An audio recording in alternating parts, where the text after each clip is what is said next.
அறத்தாறு இதுவென வேண்டா சிவிகை பொறுத்தானோடு ஊர்ந்தான் இடை.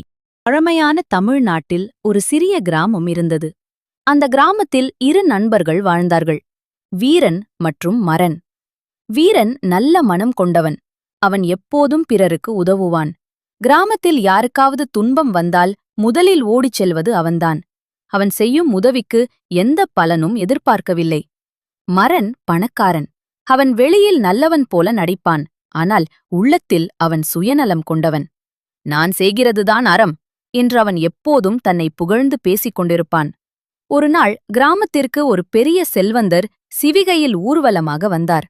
சிவிகையை 4 தூக்கிச் சென்றனர். ஒருவர் மேலே சுகமாக அமர்ந்திருந்தார். மற்றவர்கள் வியர்வை சிந்தி சுமந்து சென்றனர். அதை பார்த்த வீரன் மரனிடம் சொன்னான், பார், மேலே அமர்ந்திருப்பவன் சுகமாக இருக்கிறான், ஆனால் தூக்கிச் செல்பவர்கள் கஷ்டப்படுகிறார்கள்.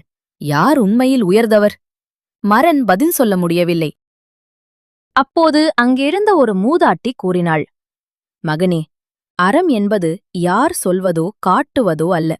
வாழ்க்கையில் நாம் செய்கிற செயல்களே நம்மை உயர்த்தும். சிவிகையில் அமர்ந்தவன் உயர்ந்தவன் என்று சொல்ல முடியாது.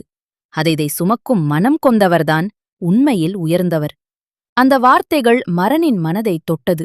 அவன் தனது தவறை உணர்ந்தான். அன்றிலிருந்து அவன் உண்மையான அறச்செயல்களை செய்ய ஆரம்பித்தான். நீதி. அறம் என்ன என்பதை சொல்லிக் காட்ட தேவையில்லை. நமது செயல்களே அதை உலகிற்கு வெளிப்படுத்தும்.